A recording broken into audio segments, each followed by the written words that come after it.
어떤 사람은 사람들에게 주목받는 걸 좋아하는 사람들이 있는가 하면 어떤 사람은 내성적이라 사람들에게 주목받는 것에 대해서 부담스러워하는 사람이 있습니다. 저는 어릴 때 후자의 사람이었습니다. 또 믿어 주실지 모르겠지만 지금도 그런 성향을 아직도 저는 갖고 있습니다. 그래서 제가 이 강단에 이렇게 설 때마다 굉장히 이렇게 기도를 많이 하지 않으면 강단에 서기가 좀 부담스러운, 여러분의 눈길이 부담스러워요. 사실은 아직도 그래요.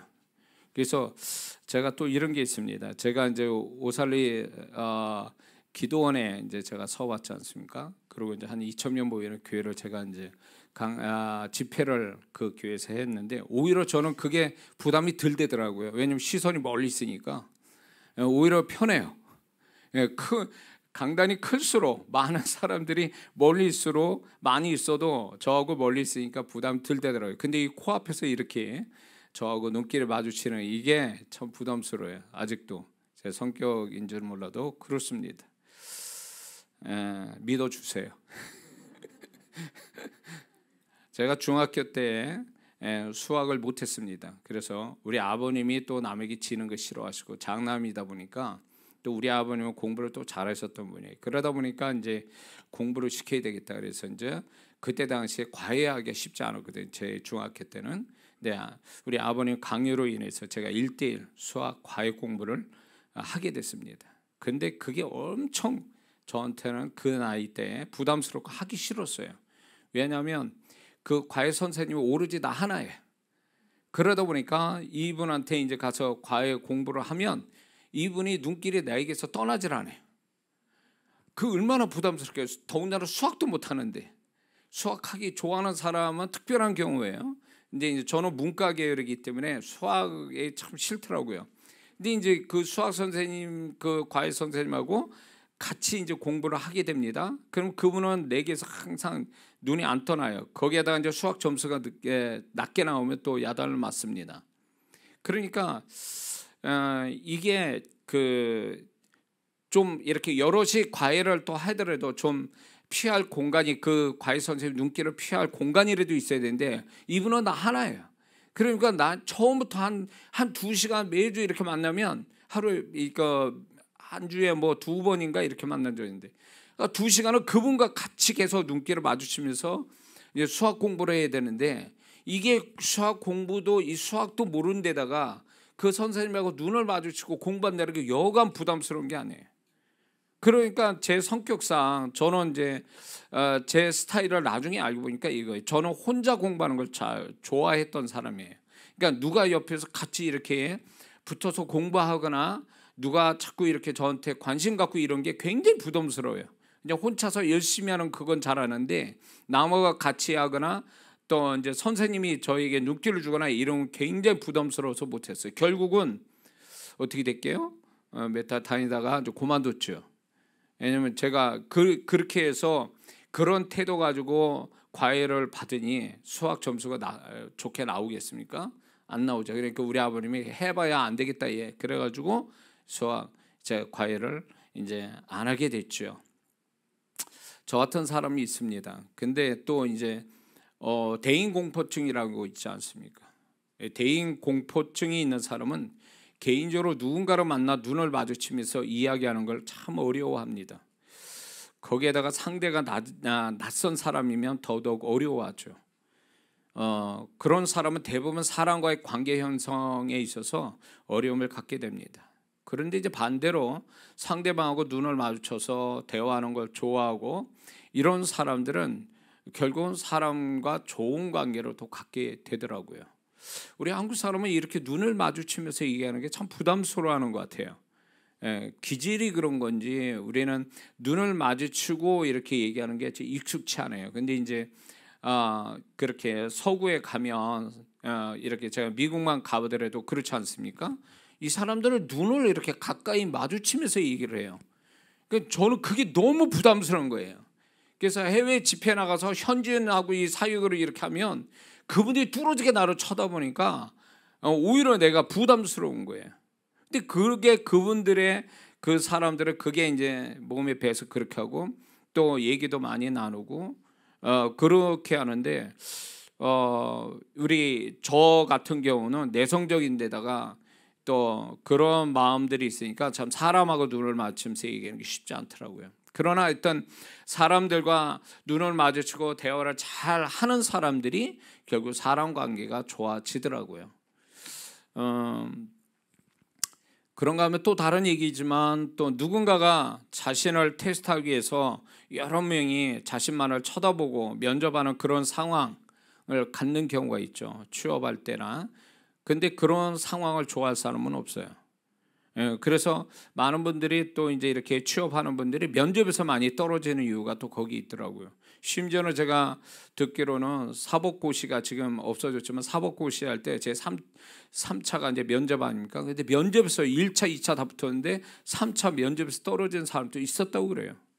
그러니까 그만큼 이 면접을 누군가 앞에서 자기 소신을 이야기하고 논리정연하게 설명한다는 게 쉽지 않거든요. 근데 이거를 잘하는 사람, 이런 거 부담을 떨쳐내고 면접을 잘 자기 이야기를 하는 사람이 면접에 성공하고 또 취업이 되고 또 사람들한테 또 윗사람한테 인정받게 되죠. 자, 신앙생활도 사실은 마찬가지입니다. 신앙생활도 성도와 성도, 목사와 성도가 가까워져서 눈을 마주치고 마음을 나눌 때 성도의 연합이 생기죠. 그리고 주님의 사랑이 흐르고 또 임재가 흐르고 그리고 그 가운데 또 축복도 나타나게 되는 줄 믿습니다. 그러나 어떤 성도는 목사나 다른 성도가 자신에게 주목하고 개인적으로 가까이 다가가는 걸 부담스러워하는 성도도 있습니다. 그래서 차라리 자신을 모른 채 해주는 것을 원하는 성도분들이 있어요. 그래서 큰 교회 다니는 분들이 다 그렇다는 건 아닌데 큰 교회 다니는 이유 중에 하나가 이제 그거를 한번 설문조사를 해보고 싶은데 그 이유가 뭐냐면 자기가 이렇게 사람들 많은 사람 속에서 이렇게 주목받지 않고 그냥 이렇게 묻혀서 있는 그 자체가 편해서 그렇다라는 사람도 많거든요. 그런데 이거는 우리가 이렇게 남들이 나를 몰라줬으면 좋겠다라는 어떤 태도로 신앙생활을 한다는 것은 제가 볼 때는 성도 간의 은혜스러운 관계도 형성이 안 될 뿐만 아니라 이런 신앙은 건강한 신앙이라 볼 수는 없습니다. 왜냐하면 교회라는 것은 결국 하나님이 교회라는 공동체를 주시는 것은 바울 서신에도 보면 한 50번 정도 반복되는 단어가 서로라는 단어가 나오거든요.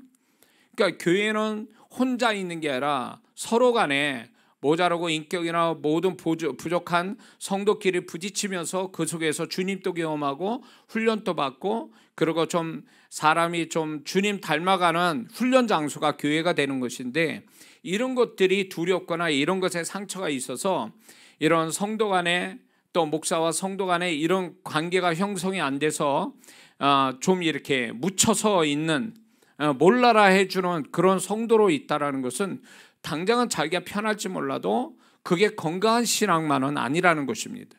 성경적 성도가 되는 것은 결국 교회라는 공동체 안에서 같이 이렇게 부딪혀가면서 그 속에서 이제 연합을 이룰 수 있는 서로의 마음이 소통이 되고 공감이 이루어지고 거기서 주님의 은혜와 또 은성과 또 주님의 임재를 경험하는 게 교회인데 이렇지 못하다면 그거는 분명 교회 생활의 한 축을 한 면을 잃어버리고 있다는 것이라는 거죠.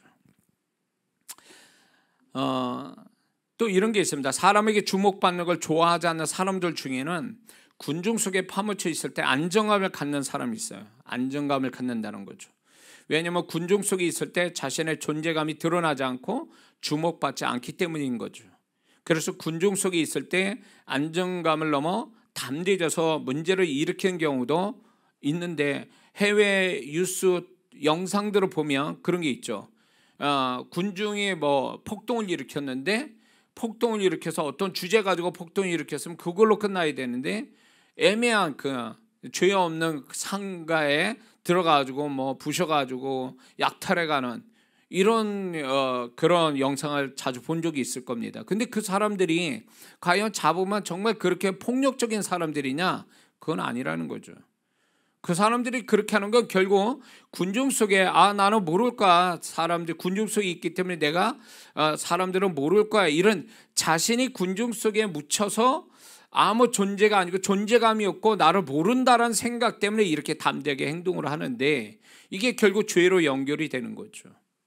그래서 이 군중 속에 파묻혀서 뭔가 이렇게 거기에서 자기의 파묻힌 상태에서 있는 걸 좋아한다. 그래서 군중이 이끄는 대로 그냥 흘러간다라는 것이 어떤 면에서 굉장히 위험스럽다라는 거죠. 그런데 왜 이 얘기를 하냐면 믿는 자 속에서도 이런 두 종류의 성도가 있어요. 극단적인 잘못된 성도. 그게 뭐냐면 너무나 남에게 주목받고 싶어서 튀고 나대는 성도들이 있어요. 그러니까 저 성도는 너무 오버한다. 그냥 가만히 있어도 될 거 왜 저렇게 해가지고 사람들 신경 쓰이게 만들고 부담스럽게 만들고 이런 사람이 있어요. 근데 이런 분들이 이제 소위 말해서 이런 분들의 내면을 살펴보면 이렇게 뭐랄까 인정을 받지 못한, 칭찬을 받지 못한, 그래서 사람들에 의해서 이렇게 사이드로 밀려난 사람들이 어떤 그 상처들이 결국 이런 식으로 반작용이 나오는 거거든요. 그래서 오버해요. 그런 분들은 별것도 아닌 거 가지고 요란을 떱니다. 이런 신앙을 가진 분들이 종종 있어요. 이것도 정말 주님 만나서 고침을 받든가 뭔가 좀 자신의 그런 태도가 잘못됐다는 걸 인식을 해야 될 필요가 있어요. 근데 이거와 또 반대로 뭐가 있냐면 믿는 무리 속에 파묻혀서 자신의 존재감을 주님도 성도도 몰라주길 바라는 신앙을 가진 성도들이 있다라는 거예요. 그러니까 정말 주님도 나를 몰라줬으면 좋겠다. 그냥 차라리 군중 속에 파묻혀서 그냥 그 안에서 그냥 군중의 한 무리에 속한 자로서 흘러가면 좋겠다라고 하며 신앙생활을 한 사람들이 있다라는 거예요. 그래서 그런 태도를 가지고 부담 없이 정말로 자신이 하고 싶은 대로 자기 마음대로 살아가려고 하는 그런 신앙을 가지려고 하는 성도들이 가끔가다 보이는데 이것도 진정한 건강한 성도는 아니라는 거죠. 우리는 분명히 알아야 됩니다. 우리 모두는 각각 하나님 앞에서 1대1로 구원받았다는 것입니다. 여기서 구원을 단체로 구원받은 사람이 있습니까?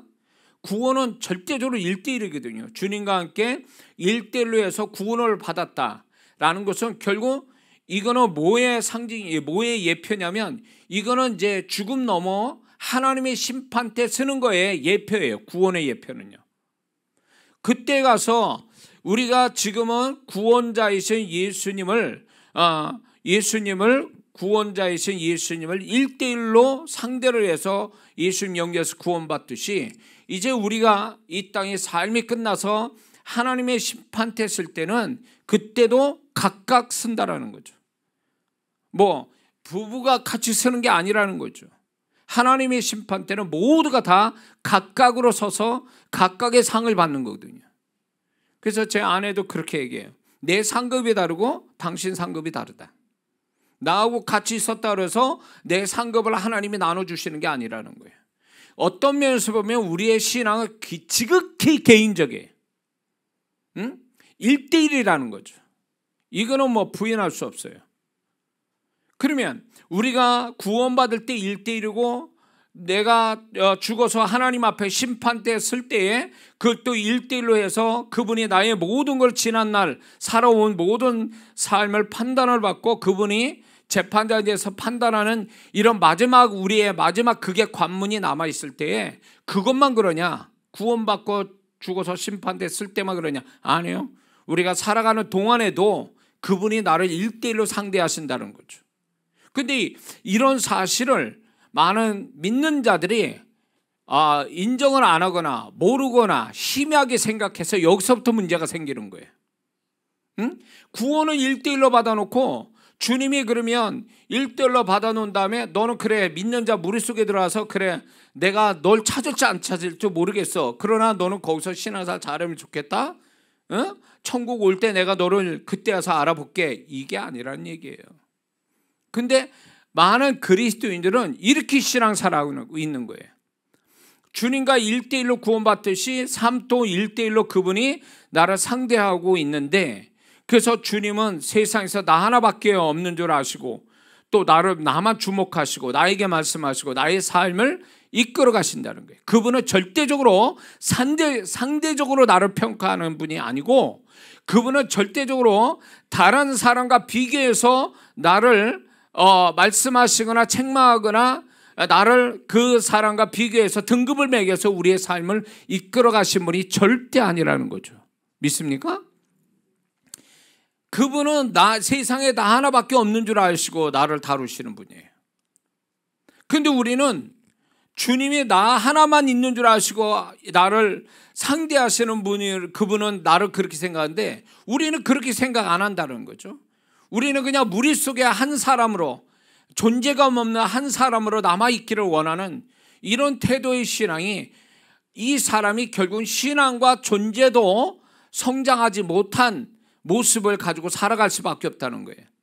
많은 오랜 동안 신앙생활을 했다는 성도들을 이렇게 상대하다가 제가 발견된 게 뭐냐면, 왜 그 성도는 그렇게 오랫동안 신앙생활하고도 저 수준밖에 안 되는가? 내면이, 신앙이, 삶이 왜 저 수준밖에 안 되지? 라고 생각 드는 성도들이 한두 명이 아니었거든요. 근데 그분들의 공통점이 뭐냐? 이분들은 그분들한테 주님이 집사님한테 뭐라고 말씀합니까? 한 예로 그렇게 질문하면 대답을 못해요. 분명히 구원은 그분과 함께 어느 날 1대1로 구원받고 나서 삶은 주님과 1대1로 상대하며 살아가는 삶이 아니었다는 얘기예요. 만약에 살아가는 것도 구원받으며 사는 다음에도 주님이 물어보실 때 다른 사람이 당신은 왜 그렇게 합니까? 정말로 또 믿는 자끼리는 주님이 당신에게 어떻게 말씀하십니까? 뭐라고 말씀하십니까? 이렇게 물을 때 그게 당당하게 내가 주님을 이런 식으로 만나줬고 주님이 이런 말씀을 나한테 하셔서 난 이렇게 합니다 라고 이게 설명이 돼야 되거든요. 근데 이런 설명을, 이런 고백을 하지 못한다는 얘기는 자기 삶에 주님과 1대1로 살지 않았다는 얘기예요. 제가 수학 과외로 받을 때 이분은요, 이게 이렇게 공부하는 척 하고 있으면 벌써 알아봐요. 이분이 야 집중해서 해, 집중해서 이런다고요. 그래도 공부하다가 또 이제 이렇게 졸 수도 있잖아요. 재미가 없어가지고. 이 과외 선생님도 문제였어. 왜냐면 재밌게 가르쳐줘야 되는데 너무 재미없게 가르치는 거예요. 그러니까 하다 보니까 재미도 없어. 그러니까 졸게 돼 있거든요. 그러면 왜 조냐고 또 난리예요, 이분이. 그러니까 이분의 눈을 피할 길이 없어요. 2명만 있어도, 나 하나 말고 또 하나만 있어도 내가 좀 여유를 가질 텐데 이분은 오로지 나만 보고 있는 거야. 나만. 딴짓거리를 못해요. 딴짓거리를 하려면 선생님 제가 화장실 좀 갔다 오겠습니다. 이래서 가서 딴짓거리 해더라도 그분 눈앞에선 딴짓을 못하고 그런 거예요. 너무 부담스럽고 그랬던 기억이 나는데, 신앙생활을 우리는 주님의 눈길이 나에게 세밀하게 미치고 있다는 게 이 부담을 가지고 사는 성도가 돼야 그 부담을 안고 주님과 함께 살아가는, 1대1로 주님과 함께 살아가는, 그래서 주님이 나에게만, 다른 사람이 아니라 나에게만 말씀하고 나에게만 깨닫게 하시고 나에게만 역사하고 나에게만 비밀을 주는 이런 것들을 얘기하는 성도가 돼야 이게 주님과 함께 사는 사람이 되는데, 이런 게 없다 그 얘기예요. 저 집사님이 뭐라고 얘기하셨어 주님이. 그거하고 나하고 무슨 상관이냐고. 물론 다른 성도 통해서 배우고 깨닫고 은혜도 받습니다. 근데 그게 전제가 뭐냐면, 그 기본이 뭐냐면 내가 주님하고 1대1로 사는 것이 전제가 돼야지. 그게 없는 신앙에 주님과 1대1로 살질 않으니까 군중 속에 파묻힌, 예수님 당시에도 군중 속에 파묻힌 그 사람들 같이 주님이 기억을 못하는 사람이 되는 거죠. 그러니까 주님과 1대1로 눈을 마주쳐서 들은 얘기도 없고 느낌 받은 것도 없고 그분으로부터 어떤 은혜 받은 것도, 개인적 은혜 받은 걸 얘기할 수도 없고, 그러면 이게 과연 구원받은 자의 신앙에 정말 이게 정말 제대로 된 모습이냐? 아니라는 거죠. 아닌 거예요. 분명히 아닌 거예요. 주님이 수많은 믿는 자 속에 나를 하나로 보십니까? 이게 잘못된 개념이에요. 그분은 수많이 믿는 자 속에 나 하나로 보는 게 아니라 나 하나만 보시는 거야. 믿는 자, 다른 믿는 자를 보시는 게 아니라 나 하나만 보고 얘기하시거든요. 그래서 그분의 눈길이 부담스러워야 되고, 그분이 나에게 눈길을 줄 때 무슨 뜻으로, 이 베드로처럼 무슨 뜻으로 나를 바라보신지 읽을 수 있는 신앙이 거기까지 가야 된단 말이에요. 주님의 음성을 왜 우리가 자주 들어야 됩니까? 그분이 말씀하지 않아도 그분의 눈길도 이해할 수 있는 수준까지 신앙이 자라야 되기 때문에 그런 거예요. 아멘해요? 주님의 침묵을 이해한단 말이에요. 주님의 말하지 않는 눈길도 이해할 수 있는 사람이 되려면 주님과 늘 같이 1대1로 눈을 맞추고 말하는 자가 돼야 되는 거예요. 주님과 소통이 되는 사람이 돼야 비로소 주님의 어떤 이 말씀하지 않아도 그분의 느낌을 받을 수 있단 말이에요. 베드로가 주님이 뭐라고 얘기하시지 않았는데 주님이 그냥 눈길만 줬는데도 베드로는 이미 주님이 뭘 얘기하는지 알고 계셨다, 그 얘기예요. 우리는 그 수준까지 가야 되는 거예요. 그 신앙까지. 근데 주님이 개인적으로 자기한테 얘기하는 것조차도 못 듣는 사람이라면 주님이 침묵하시고 주님이 눈길만 주시는 것에 대해서 의미를 알 수 있느냐, 그 얘기예요. 응? 착하게 율법적 행위를 가지고 신앙사람 그게 답니까? 누가 그 신앙이 온전한 신앙이라고 얘기해요? 주님과 관계를 가지고 사는 게 신앙생활 아니요? 구약의 율법의 목적이 뭡니까? 하나님을 사랑하고 이웃을 사랑하는 거잖아요. 하나님을 사랑하는 그런 존재가 되기 위해서 율법의 행위를 주신 거잖아요. 그렇다면 우리가 신앙생활, 신앙행위라는 게 결국 주님과의 관계 속에 주님을 더 알아가고 주님을 궁극적으로 주님을 더 사랑하는 자가 되게 하려고 신앙생활을 하게 하는 거지, 그 행위 자체가 목적이 아니란 말이에요. 행위는 수단이 지나지 않아요. 주님과의 관계를 더 깊숙이 갖게 하기 위한 수단이지 그게 목적은 아니란 말이에요. 아멘해요.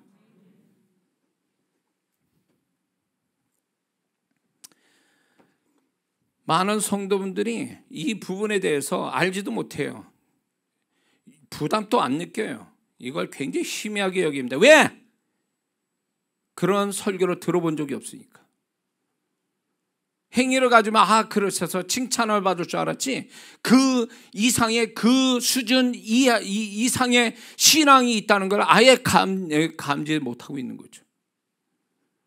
신앙은 주님과의 관계를 얘기하는 거잖아요. 존재하신 주님과의 관계를 우리가 잘 갖자고 신앙사라는 거지, 살아계신 주님, 과거의 주님이 아니라 지금 나와 함께 하시는 현재의 주님을 잘 그분과 소통하며 사는 게 신앙생활인데, 이거를 위해서 신앙생활하는 건데 이런 현재의 주님을 알지도 못하는 성도가 얼마나 많냐, 그거예요.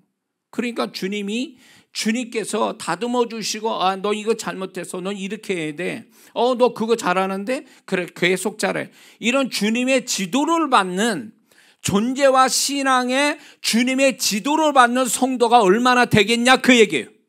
이게 진짜 신앙인데, 주님이 과거의 주님이십니까? 성경 속에 계셨던 주님이냐고. 그 주님은 지금 또 계시잖아요. 앞으로도 장차 오실 주님이시잖아요. 근데 왜 현재의 주님에 대해서 우리는 잊어버리고 성경 속에 있는 주님만 강조하고 있느냐, 그 얘기예요. 성경 속의 주님은 모두가 다 아는 보편적인 주님이잖아요. 개인적으로 현재 같이 계시는 주님을, 개인적인 주님을 현재 만나야 이게 신앙생활을 하는 거잖아요. 과거의 주님, 성경 속에 있는 주님만 아는 건 반쪽의 주님만 아는 거라고. 실제로 그 주님이 맞는지는 내가 현재 나와 함께 하신 주님을 경험할 때, 성경 속의 주님이 바로 오늘 나와 함께 하신 주님과 동일하구나, 이거를 우리가 경험하는 거지. 머리로만 알면 뭐하냐고. 그게 실제로 내 삶에서 경험이 되지. 안 그래요? 그런데 많은 성도들이 군중 속에, 무리 속에 파묻혀서 그 속에서 존재감 없이 살아가는 거. 그래서 주님으로부터도 잊혀진 존재가 되기를 원하며 살아가는 신앙생활이 있어요. 얼마나 비극이에요. 응? 근데 이런 성도들이 언제 주님 찾는 줄 아세요? 내가 필요할 때. 그분의 은혜와 그분의 능력과 그분의 축복이 필요할 때 그때 등장해요. 주님 나 알아주세요. 주님 정말 내가 이런 문제 있는데 나를 알아주세요. 그때 주님으로부터 주목받기를 원해요. 그전에는 주님에게 주목받는 거를 부담스러워서 주님이 차라리 날 몰라줬으면 좋겠다라고 그런 식으로 살다가 자기가 필요할 때 주님이 나를 주목해서 나를 봐주세요. 내가 지금 어렵습니다. 이렇게 말하는 성도가 얼마나 많냐고. 이 너무 이율배반적인 신앙 아니냐 말이에요. 응? 평소에 주님과 이렇게 눈길이 마주치고 주님의 주목을 받기를 원해서 그렇게 신앙생활 같으면 굳이 주님 나 알아주세요. 내 상황이 이런데 그렇게 말할 필요가 있겠냐고. 이미 다 알고 계시는데. 평상시에 주님에게 존재감 없는 사람이 되기를 원하다가 자기가 필요할 때 주님이 나의 존재감을 좀 알아달라고 하는 게 이건 좀 너무 잘못된 신앙 아니냐 말이에요. 왜 이렇게 신앙생활 하냐고. 정말 그렇게 주님으로부터도 자기 존재감이 없이 그냥 주님이 눈 감아주시는 그런 신앙을 갖기 원했다면 문제 있을 때도 그렇게 해야 되는 거 아니에요? 주님 앞에 군중 속에 한 무리로서 그냥 알지도 못한 사람이 소리치듯이 데모할 때 수많은 사람 중에 누군가가 소리쳐 외치듯이 그냥 그렇게 외치면 되는 거 아니냐 말이에요. 신앙이. 그래야 맞는 얘기가 아니에요? 그러니까 주님이 안타까워하시는 거지, 이런 부분에. 또 많은 성도들이 베드로가 자신을 향한 의심의 시선과 질문에 대해서 두려움에 빠지게 되죠. 그래서 주님을 3번 부인할 때까지 자기를 향하고 있는 주님의 귀와 주님의 눈길을 의식하지 못하죠. 그것처럼 믿는 자가 세상 일, 세상 사람, 세상 소리에 집중하고 사느냐고 자신을 향한 주님의 눈길이 강하게 있다는 걸 모른 채 살아가고 있는 거예요, 오늘날. 그러니 하석들의 시선과 질문에 당황하여 주님 앞에서 주님을 강하게 부인하는 베드로처럼 세상 살아가는 것, 세상 일, 세상 사람 때문에 주님 눈앞에 주님을 모르는 자처럼 주님을 의식하지 않고 세상 사람처럼 살아감으로 주님의 마음을 상하게 하는 성도들이 있다는 얘기죠. 요즘 사회적 뉴스거리가 하나가 뭡니까? 무인 점포에 들어가가지고 주인이 없으니까 그냥 물건값 치르지 않고 그냥 그 물건을 들고 유유히 그 가게 문을 나가는 사람들이 이게 이제 사회적 뉴스거리가 됐죠. 그것처럼 믿는 자가 주님이 당장 내 눈앞에 안 나타나시고 보이지 않는다고 해서 우리 마음대로 하는 것은 주님이 없다고 생각하는 불신앙, 이건 불신앙이죠. 눈앞에 보여야 되는 거예요, 그분이 꼭.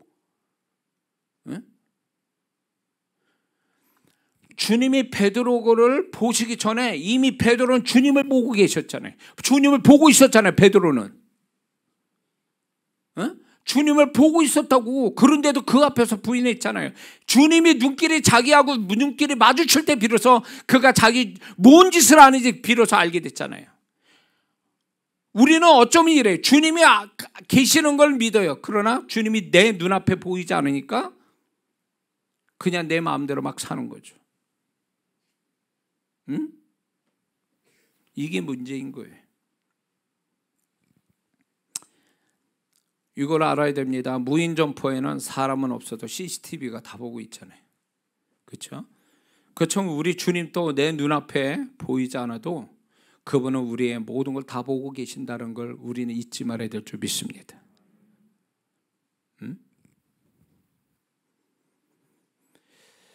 오늘날 많은 성도들이 여전히 죄 가운데 있고 변화도 없고 신앙생활을 사람에게 뜻하고 주님을 섬긴다고 하면서 인격적이지 못한 것은 결국 주님의 눈길을 의식하지 않고 주님의 눈길과 마주치지 않고 살아서 그렇다는 거죠. 정말 단 한 번이라도 베드로처럼 강렬하게 주님과 눈이 서로 마주치는 사건이 생겼다면 베드로의 변화, 베드로의 회개가 우리의 변화요, 우리의 회개가 될 수 있다는 거죠. 믿습니까? 그게 없으니까 주님이 안 보고 계실 거야, 내지는 주님이 다 아시고 이해하실 거야, 이런 식으로 사니까 우리가 모든 게 지지부진한 거예요. 본문에서 베드로가 만약에 첫 번째로 주님을 부인할 때, 첫 번째 부인할 때 주님이 그때 베드로를 그때 보셨다면, 베드로가 그때 주님과 눈이 마주쳤다면 그가 두 번, 세 번 주님 앞에서 뻔뻔스럽게 부인할 수 있었을 거냐는 거예요. 절대 아니죠. 첫 번째, 두 번째, 세 번째 부인 딱 하고 나서 주님과 눈길을 마주치니까 그때 자기가 뭘 했는지를 알게 된 거죠. 주님이 안 본다고 안 들으신다고 생각하니까 그렇게 우리는 이 베드로는 담대하게 부인하게 된 거죠.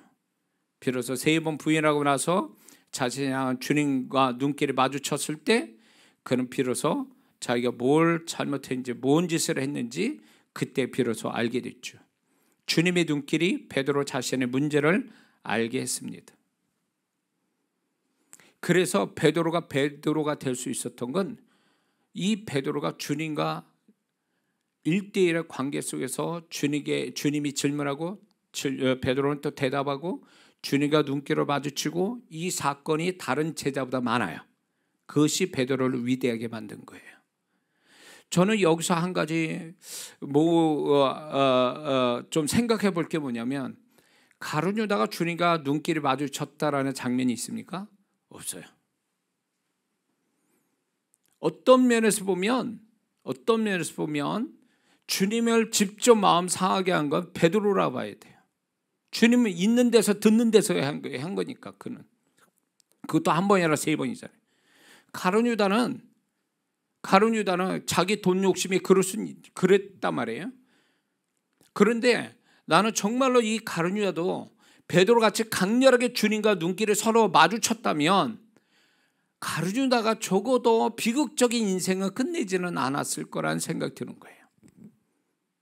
적어도 최후의 만찬에서 주님이 그렇게 심각하게 얘기하실 때 이 가룟 유다가 주님과 정말로 마주치면서 주님께서 너는 차라리 태어나지 않았으면 좋을 뻔했다 이러고 딱 주님이 강렬하게 가룟 유다를 향하여 그렇게 말씀했다면 가룟 유다는 아마 그 밤에 나가지 않았을 수도 있다라는 저의 생각입니다.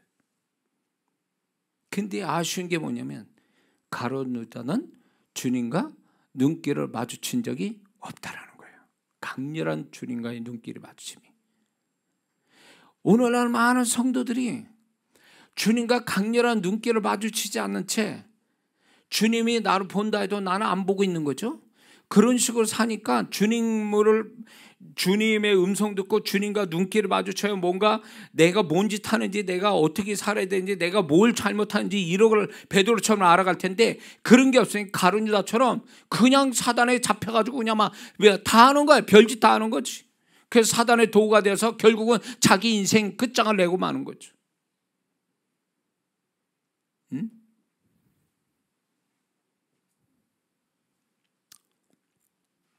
만약에 베드로가 주님과 눈길이 마주치지 않았다면 베드로가 어떤 태도를 보였을까? 나가서 통곡하고 회개 저는 분명히 안 했을 거라 봐요. 주님과 강렬한 눈길이 마주치지 않고 세 번 부인했어요. 그러면 어쩌면 이렇게 했을지도 몰라요.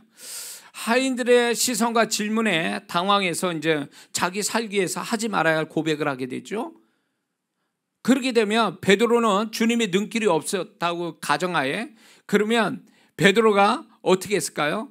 잠깐 양심의 가책을 받았을 거예요. 양심의 찔림을 받았을 거예요. 찔림을 받고 나서 그 자리를 나오면서 그는 이렇게 생각했을 거예요. 아, 이건 어쩔 수 없어.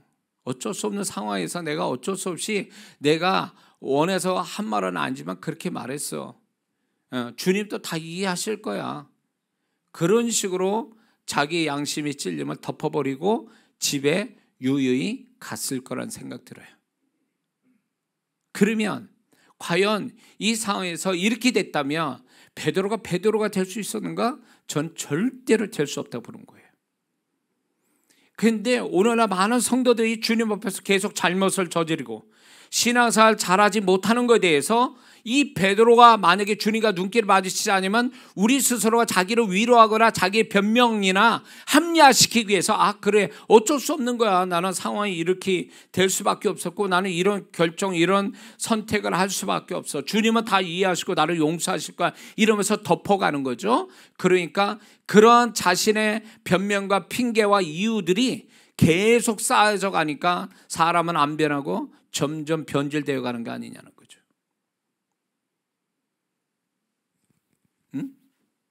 주님이 모른다고 그래서 주님이 말씀하지 않는 데서 그게 다 그냥 통과되는 것 같아요?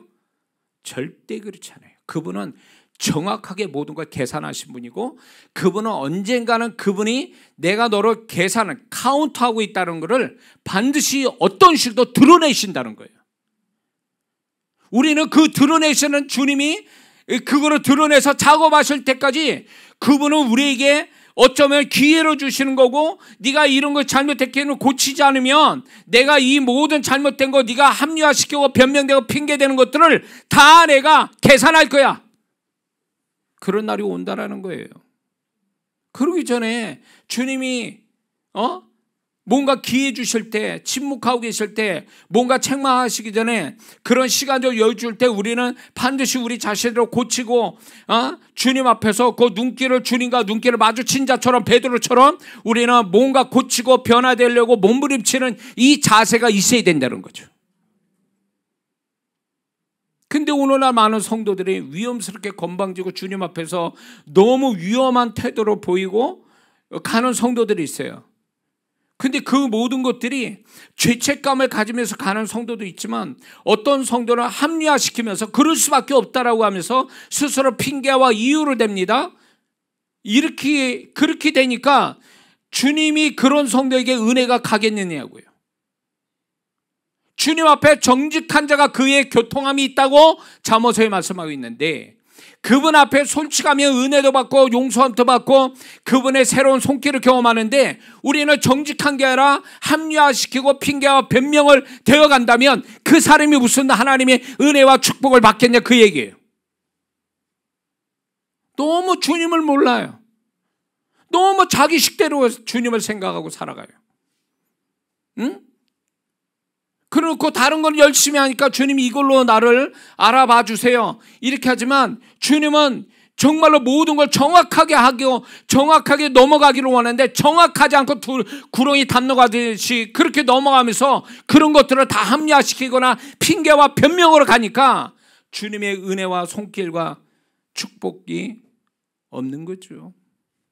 없는 거죠.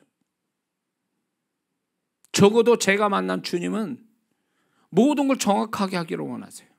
모든 걸 그때마다 정확하게 하고 넘어가기를 원하신다는 거예요.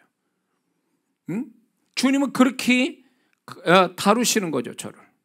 근데 오늘날 성도분들은 그런 주님의 마음을 몰라서 자기 식대로 주님을 그냥 편한 주님, 실제 주님이 아니라 자기가 만든 편한 주님을 만들어 놓고 그거를 주님이라고 생각하고 신앙생활하는 이게 얼마나 무서운 생각인지 여러분 아셔야 돼요. 베드로는 두 가지에 당황하게 되죠. 한 가지는 베드로 자신에게 주목하는 하인들의 시선과 질문에 당황해서 순간적으로 마음에 없는 고백을 하죠. 두 번째 베드로가 당황하는 것은 생각지 않게 자신을 향하여 깊이 쳐다보시는 주님의 눈길에 당황하게 되죠.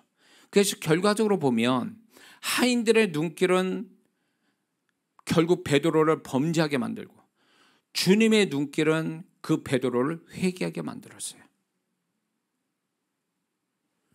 우리가 세상의 눈길이 거기에 온탕 거기가 있고 세상 사람과 세상에 대한 것들이 나를 주목하고 있는 것에 대해서 우리가 거기 너무 집중해서 그들과 눈을 마주치고 살면 반드시 타락하게 돼 있다는 거죠.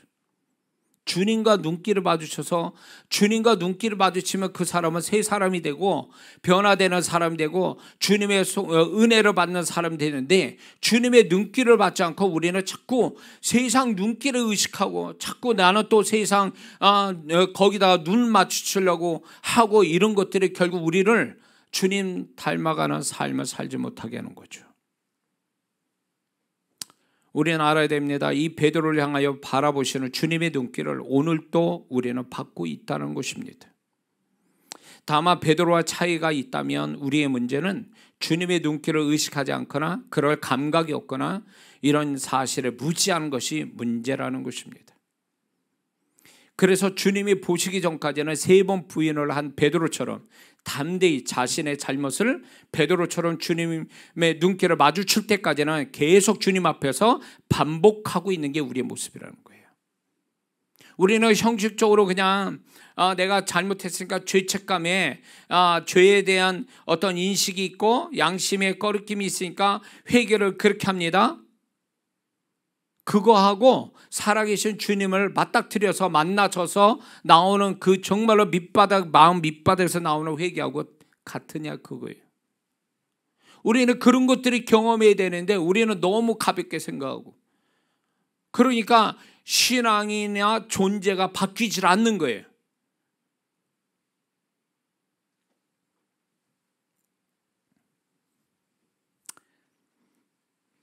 베드로는 안타깝게 바라보시는 주님을, 베드로를 안타깝게 바라보시는 주님, 지금도 변함없이 우리 각자를 그렇게 바라보신다는 거죠.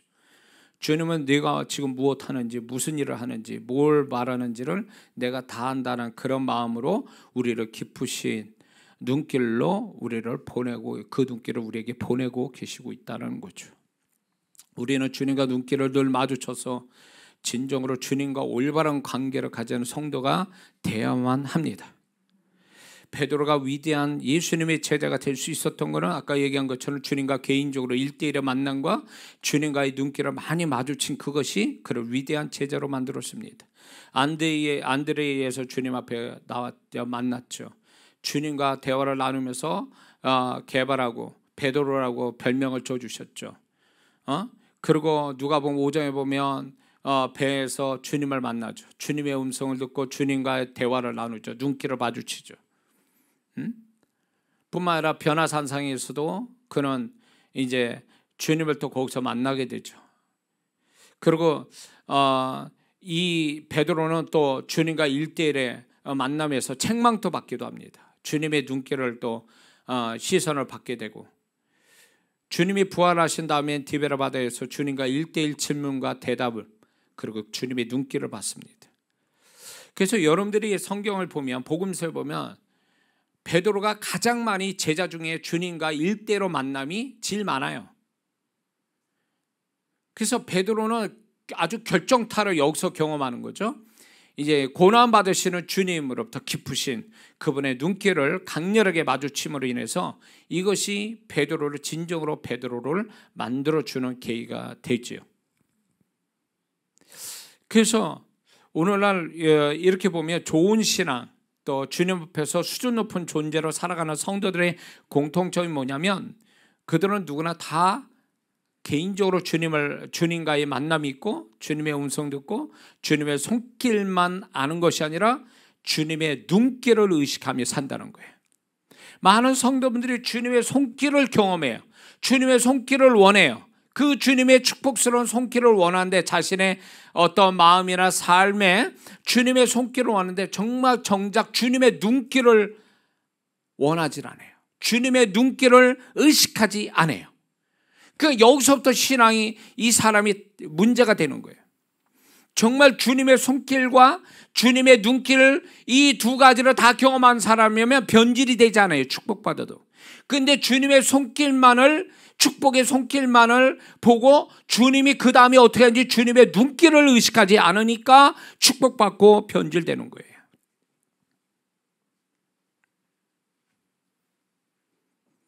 신앙 좋은 성도들은 결국 뭐냐면 남들이 알지 못하는 주님과 자신만의 어떤 사연, 비밀, 기쁨, 깨달음을 가지고 있습니다. 그런 성도들이 진정으로 주님이 이 시대에 바라는 신앙이고, 그런 사람이 정말로 주님의 신부로서 만들어져가는 모습을 갖게 된다는 거죠. 왜 우리는 주님과 1대1의 의식, 주님과 1대1의 소통, 나만 바라보시는 주님의 눈길을 의식하며 사는 것이 왜 필요하겠습니까?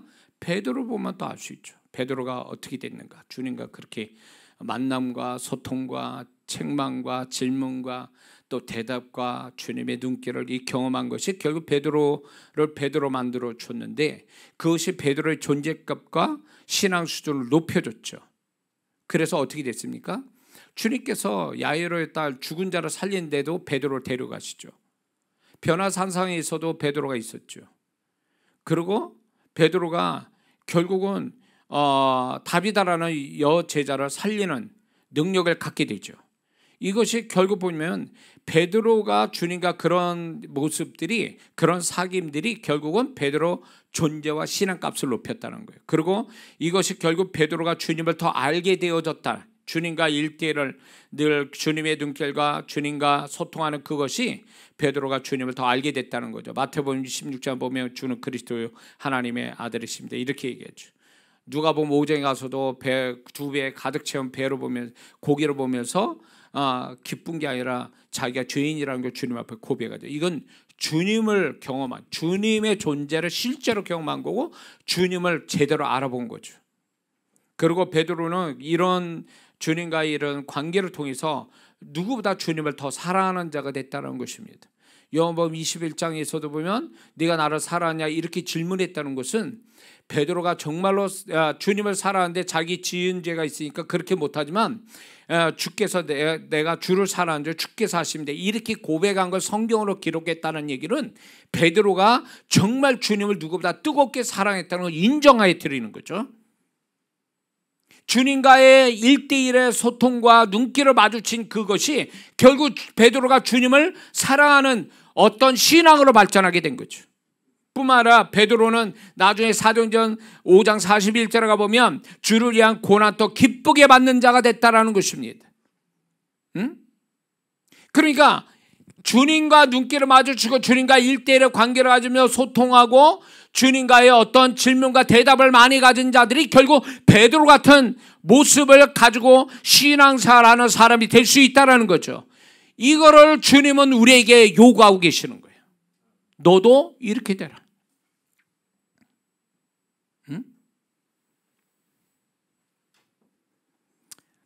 우리는 지금 베드로처럼 몸을 가지신 주님과 눈길을 마주칠 수는 없습니다.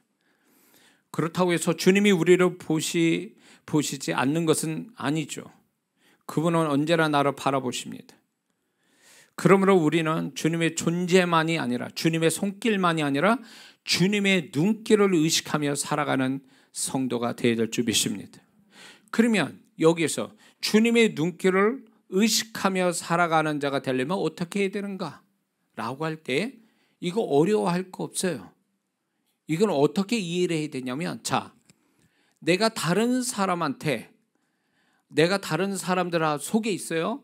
그럴 때 내가 상식적으로 어떤 태도로 가져야 되는가를 알면 주님의 눈길을 의식하는 것이 무엇인지를 알 수 있다는 거죠.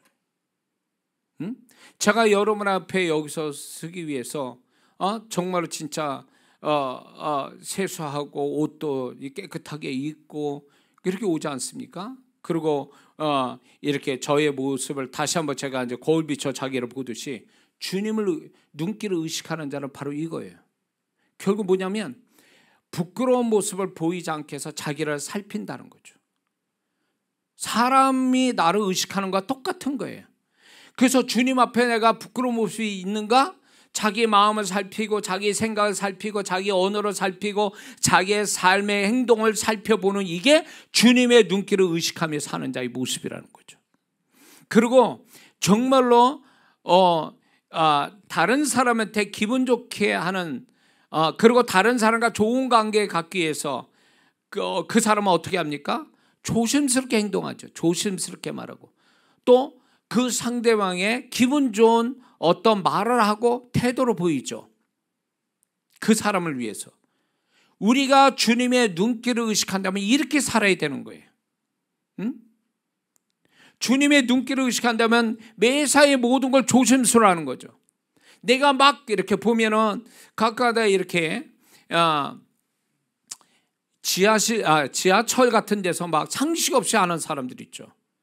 남의 눈길을 의식하지 않고 완전히 미친 사람 아니에요? 그런 사람들은. 그러니까 욕을 하고 결국 그 사람은 경찰서에 끌려가서 벌금을 내든 뭐 감옥에 들어가도 그렇게 되지 않습니까? 사람이 살아가는 데는 다른 사람을 의식하고 자기를 조심스럽게 해야 될 기본적 상식이 있는 것처럼 우리가 주님과 함께 사는 데 있어서 내가 주님 의식해서 내가 매사에 모든 걸 조심스러워하고 주님이 기뻐하는 모습이 어떤가를 생각하면서 그런 말하고 그런 행동을 하는 것이 주님을 의식하고 사는 자가 아니냐 말이에요. 응? 제가 광주교회에서 목회할 때 거기에 정신 반쯤 나간 사람이 제가 섬겼던 교회 성도가 반이에요. 그런 성도. 그러니까 정신이 반쯤 나갔어. 그러니까 왜냐하면 마음의 상처도 많고 세상 사는데 절벽 끝에 와 있어요. 중독자도 있고 뭐 여러 가지 중독자도 있고 뭐 이런 성도들이 있었단 말이에요.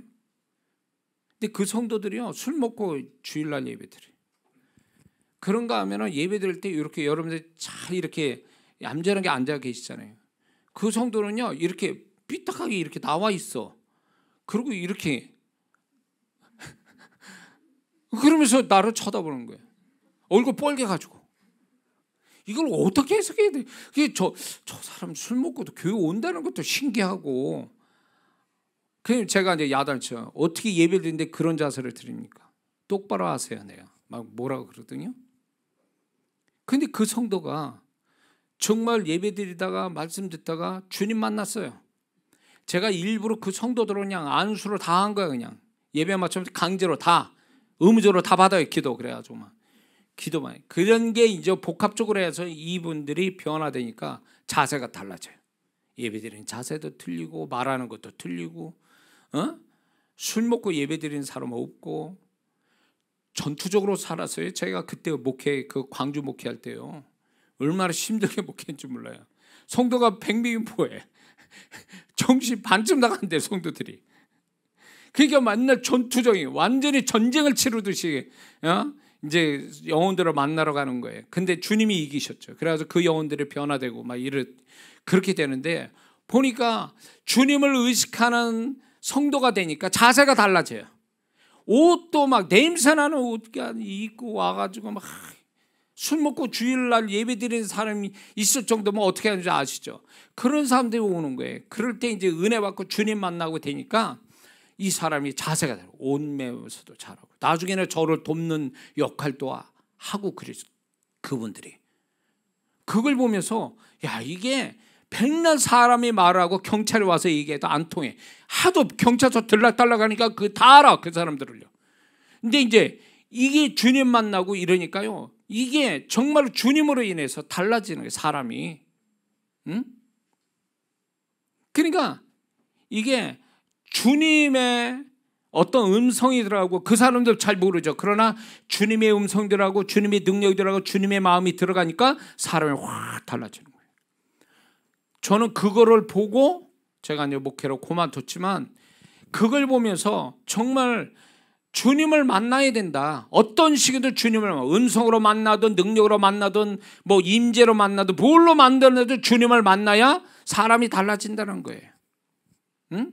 1대1로 만나지는 거죠. 1대1로. 그러니까 설교 들을 때는 전체로 다 듣잖아요. 그래서 개인적으로 주님의 음성 들으라고 제가 얘기하는 이유도 그거예요. 개인적으로 되지 어떤 분은 설교 듣는데 은혜 받았다고 하지만 자기를 향한 말씀으로 듣는 게 아니라 우리 집에 있는 남편이 들어야 되는데 자식놈이 들어야 되는데 이런 식으로 말씀을 그런 식으로 하면 그 성도가 은혜가 그 성도를 향해서 주님이 주시는 음성은 그 사람은 못 받는 거죠. 응? 그래서 주님 눈길을 의식한다는 건 제가 이제 그 성도분들을 자세 똑바로 하세요.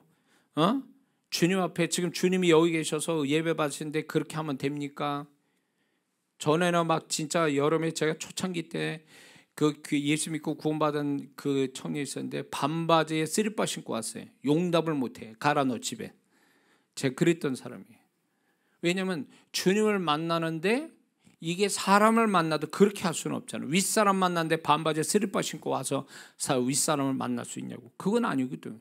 그러니까 이게 뭐냐면 내가 다른 사람을 만날 때 그 사람이 불쾌하지 않기 위한 자기의 상식적인 어떤 태도로 갖는 그 자세만 된다면 주님의 눈길을 의식하며 사는 것이 바로 이거와 다를 바가 없다라는 거예요.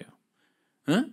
그래서 주님은 그런 태도, 마음이나 어떤 몸의 태도를 그렇게 갖고 있는 자가 정말 주님의 눈길을 의식하며 사는 자라고 주님이 알아주시고 또 그런 자를 축복한다는 걸 잊지 말아야 될 줄 믿습니다. 여러분들 이런 거 있죠. 내가 뭘 이렇게 열중합니다, 집에서.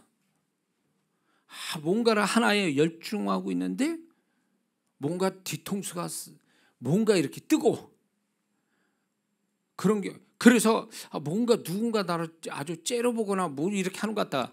그래서 딱 뒤돌아보면 정말 누군가 보고 있는 거죠. 이런 경험들을 여러분은 가졌을 겁니다.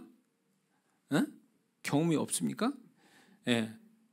가끔가다 그런 게 있잖아요. 나는 뭘 하고 있는데 누군가 나를 뚫어지게, 처음에 몰랐다가 시간 지나면 누군가 나를 뚫어지게 쳐다보는 것 같아 라고 보면, 사방을 보면 누군가 나를 보고 있는 거예요. 진짜 이게 이제 사람의 어떤 감각이죠. 그런 감각이 있잖아요.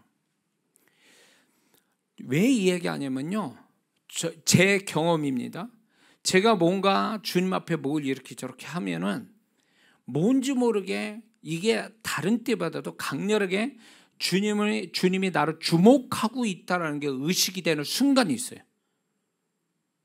내가 뭔가를 막 하고 있을 때 주님이 뚫어지게 다른 때보다 더 강렬하게 나를 보고 계시구나, 이 베드로 보듯이. 그런 의식을 딱 느끼는 순간에 뭐가 온지 아세요? 주님의 음성이 들어와요. 신기하더라고요. 그러니까 주님이 정말 그 부분에 대해서 내가 하고 있는 게 의미가 있고 주님에게서 의미가 있다고 생각이 드시니까 그분이 그거를 다른 어떤 것보다 더 집중해서 나를 보고 있다는 게 느껴지는 거예요. 그래서 내가 그걸 의식하는 순간에 그분의 음성이 들어와요. 그거에 대한 평가, 그분에 대한 칭찬, 그분에 대한 깨닫는 마음을 그때 훅 같이 주시더라고요. 의식하는 그 순간에. 제 경험이에요. 여러분들이 그런 거 신앙사 할 때 그런 거 못 느낍니까? 뭔가 막 집중하셨을 때 주님이 나를 강렬하게 주목하고 계신다는 거 느껴지십니까? 그건 굉장한 축복이에요. 죄 지을 때도 그럴 거 아마. 그러니까 예수 믿는 사람이 함부로 이렇게 주님이 싫어하는 거라면 거기도 주님의 따가운 시선이 있다는 걸 알아야 돼요. 그걸 뭘로 느낍니까? 양심의 가책에 양심의 가책을 느끼죠.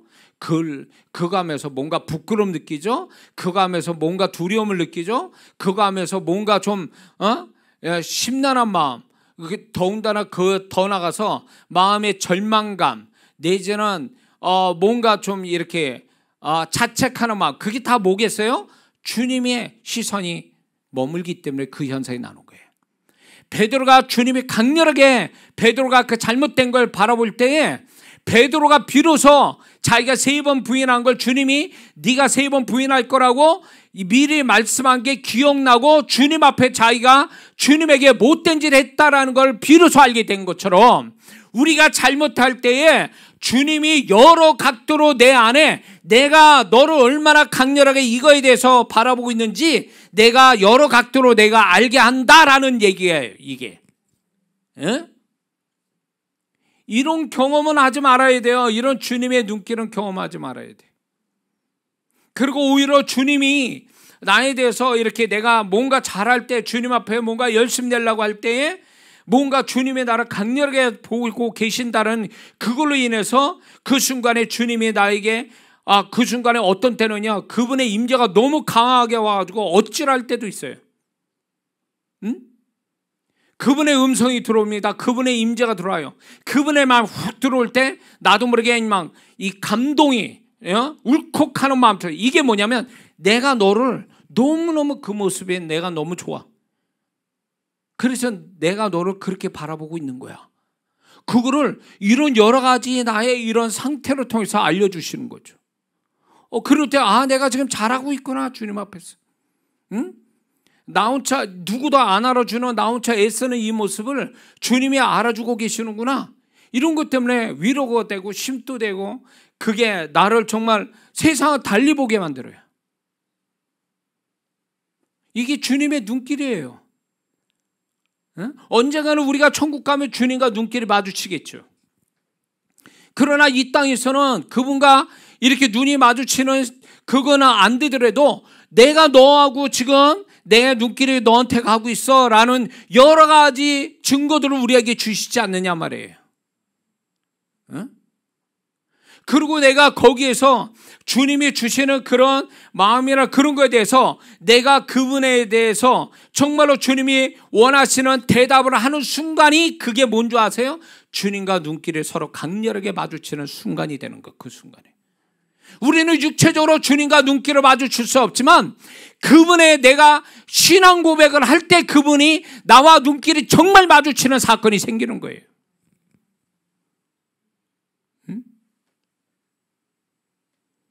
저는 이거를 설교할 때도 자주 느껴요. 제가 설교할 때 주님이 원하시는 언어를 딱 하는 순간에 여러분들이 알지 못하는 내 안에 엄청나게 느껴져요. 소름 끼치듯이 막 감동이 막 눈물 날 것 같고 막 머리가 막 상쾌해지면서 막 내가 이만큼 커지는 느낌들. 그게 다 뭐냐면 다른 이 설교도 다 그분이 은혜 주시면 특별히 어떤 부분에 맞아. 너 내가 정말 그걸 원했던 말이야. 네가 그걸 말하고 있구나.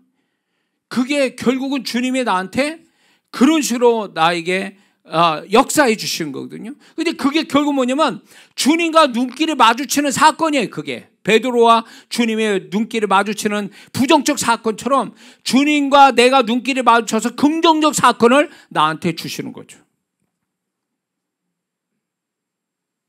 막연하게 생각하지 마세요. 주님의 눈길을 베드로 사건에 단회적으로 베드로만의 사건이 아니라 오늘 우리의 사건이에요. 우리도 주님과 부정적으로 눈길을 마주치든가 긍정적 측면에서 눈길을 마주치든가 마주치고 산다는 거예요. 그걸 의식해야지.